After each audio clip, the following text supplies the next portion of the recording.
In our next section, we are going to talk about network layer, and in the first, we'll take a look to layer 3 protocols, then routers, routing process, and basic router configuration.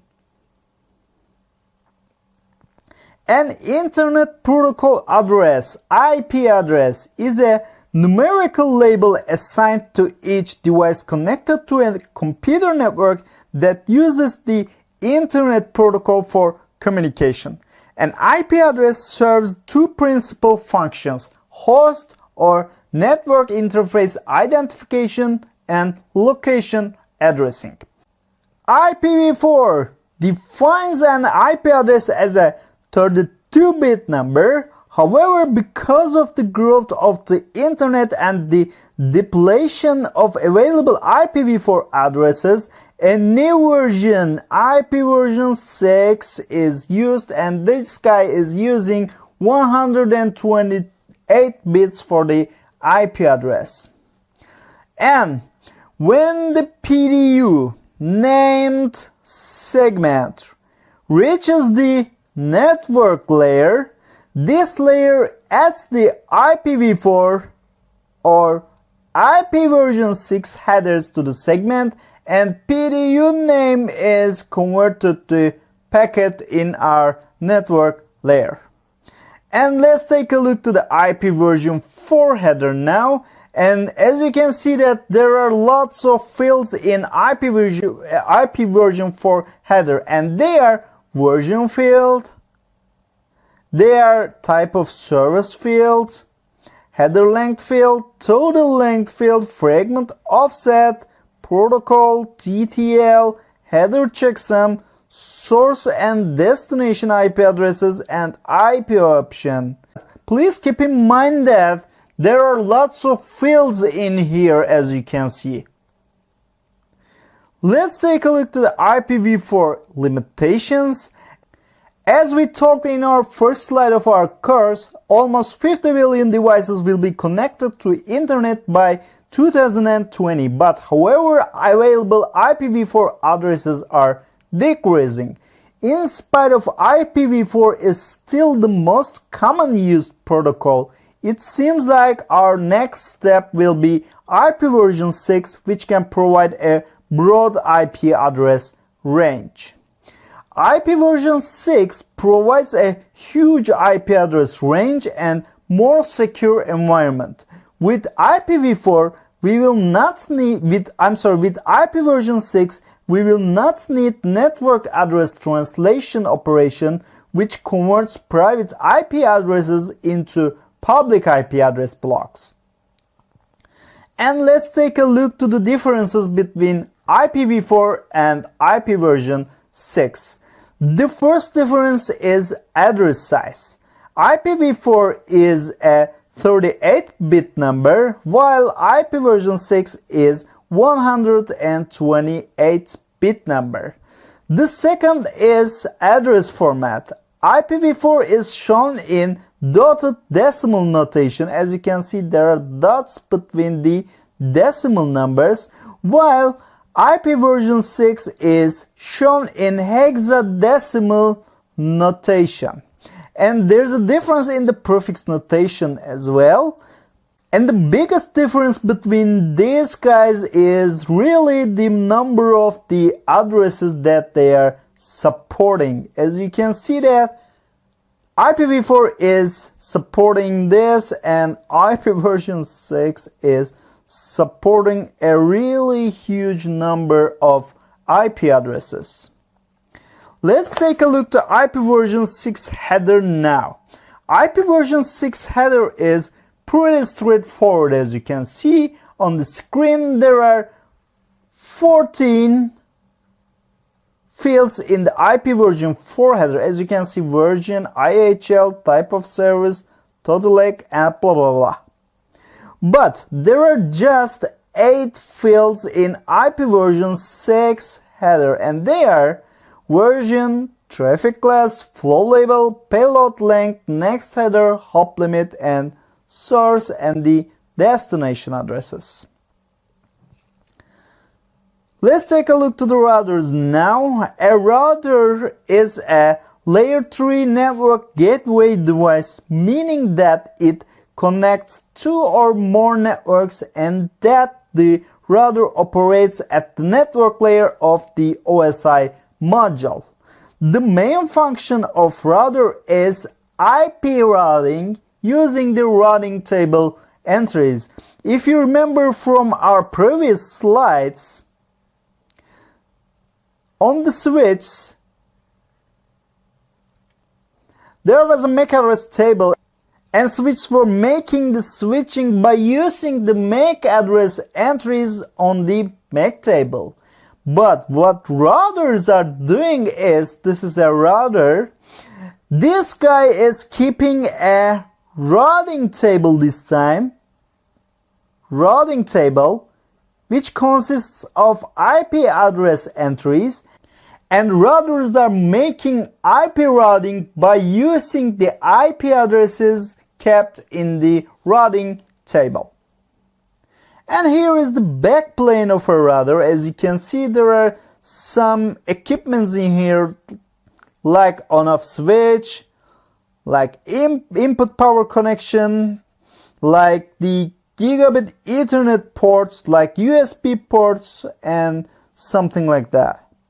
If you want to check routers' physical views deeply, there's a great application on Google Store, Google Play Store, and you can simply go to Google Play Store and type Cisco 3D Interactive Catalog, and you can check the physical views of the routers deeply there. Let's take a look to the router memory now. In router memory, we have four types of memory. The first one is RAM, RAM. The second is ROM, and the other ones are NVRAM and the flash. In the RAM, we are storing the running IOS, which is the operating system of the router, and the running configuration, routing and ARP tables, and packet buffers. In the ROM, we are storing the boot up instructions and a limited IOS. In the NVRAM, we are storing the startup config, and in the flash, we are storing the IOS itself and the other system files. And please keep in mind that just RAM is volatile. So, how a router boots up? Let's take a look to this. The first thing when router is booting up is power on self tests. On this step, the hardware is being checked. Then the ROM loads the bootstrap program and searches for the IOS, which is the operating system of the router. Then IOS is being loaded from the flash, and the startup configuration is loaded from the NVRAM, and in the last step, boot process is completed as everything is loaded into the RAM. Let's take a look to the routing process now. If source and destination have same network IDs, source sends the packet directly to the destination, guys. That's a really important thing that you should keep on your mind. But what is a network ID? Network ID is a portion of the IP address that is used to identify individuals or devices on a network, such as a local area network or the internet. On our later sections, we'll see how we can calculate the network ID value as well. But if source and the destination have different network IDs from each other, source sends the packet to default gateway this time. A default gateway is the node in a computer network using the Internet Protocol suite that serves as the forwarding router to the other networks when no other route specification matches to the destination IP address of a packet. For example, in here, PC1 wants to communicate with the PC4, they have different network IDs. The network ID of PC1 is .1. The network ID of PC4 is .20. I'm going to show you how I calculate these numbers later sections. Then, because of they have different network IDs, if PC1 wants to communicate with the PC4, this guy directly throws the packet to the default gateway, which is the internal interface IP address of this router on the middle. But if PC1 wants to communicate with the PC2, and because of they have the same network IDs, the packet is not forwarded to default gateway, and that is directly forwarded to the PC2. So let's take a look how we can configure an IP address for switch. Now, if you want to communicate the default gateway on a switch, the command we are using is IP default gateway and the IP address of the router's internal interface. And if you want to configure a default gateway for hosts, for example for this PC, if I want to configure the default gateway, on the Ethernet options, there's a field showing us the default gateway. I can simply fill this here with the IP address of the default gateway and configure my host. So, the next thing we're gonna focus on is the routing table. In computer networking, a routing table is a data table stored in a router or a networked computer that lists the best paths to the particular network destinations and, in some cases, distances associated with those routes. The key term in here is the best path. For example, let's say that you want to go from London to Manchester. What you're gonna do is you open the Google Maps perhaps, and London is here and Manchester is in here, let's say. And when you open the Google Maps, you use the London to the from field and you enter the Manchester to the destination field. Then Google Maps shows you a few alternate paths how to get from London to Manchester, but offers you a one best path. That's the faster one. That's the fastest one. So, routing table is something like that too. In the routing table, you will always have the same path, always have the best path for the particular destination. In here, we are seeing an example of the routing table, and we need to type show IP route simply to display the routing table in here. And as you can see in here, for example, that's a routing table entry which shows us the how we can reach the 1.0 network via 1.6. It's saying us, then that's the best path.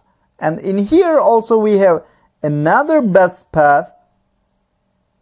We have also routing tables on our PCs too, and to see our PC's routing table, we can type route print on our command windows.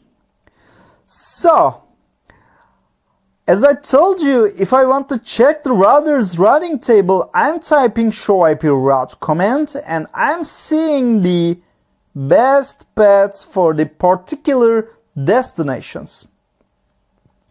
So, how I'm gonna examine the routing table entry? So, in a routing table entry, we have some characters, some text characters, and some numbers, as you can see. The first character is you are seeing on the routing table entry identifies how the network was learned by the router. For example, if this route was learned by statically or learned by a dynamic routing protocol such as maybe EIGRP, OSPF, or something like that. The second field identifies the destination to the network. Then this field identifies the administrative distance, which is the trustworthiness of the route source. Then this field identifies the metric to reach to the remote network. And this field identifies the next hop IP address to reach to the remote network.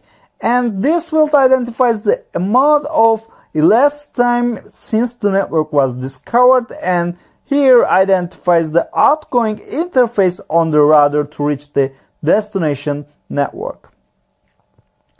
So let's take a look to router packet forwarding now. Routers automatically know the directly connected networks, guys, and remote networks must be learned by static routing or dynamic routing protocols. For example, if router 1 wants to communicate with the router 2, what I'm gonna do is I'm gonna go to router 0 and say this guy that, hey dude, if you want to communicate with this network, for example, because this guy knows the directly connected interfaces automatically, and this guy does not know anything about in here, and in here also. So what I'm gonna do is I'm gonna go to this guy and I'm gonna configure something saying that, hey router 0, if you want to communicate with the network 2.0, send your packet to, for example, here. Or if you want to communicate with 3.0, send your packet to here. I can manually configure this, or I can use the dynamic routing protocol saying that if you want to go to here, use the EIGRP protocol. If you want to go here, use the OSPF protocol or something like that. I'm gonna show you in much deeper on our later sections again. So let's take a look to the basic router configuration now. In a basic router configuration, we can simply configure a host name, for example. So let's say that we have a router named my router. In the config mode, I need to type host name command, and I need to give a host name to our device. And as soon as I type the enter, as you can see, the host name changed to R0. And if I want to configure the interface, I need to go to the interface mode by typing interface and the name of the interface, which is Fast Ethernet 01 for this one. And I'm typing IP address and the IP address of the interface and the subnet mask of the interface. Alright guys, if you could not understand what I'm telling about in here, don't worry. We are gonna make separate wonderful packet tracer lab examples, and you'll get all of these concepts easily. Trust me. So to verify the interface configuration, the command I'm using this time is show IP interface brief, and I can check the IP addresses attached to each interface for you by using this command.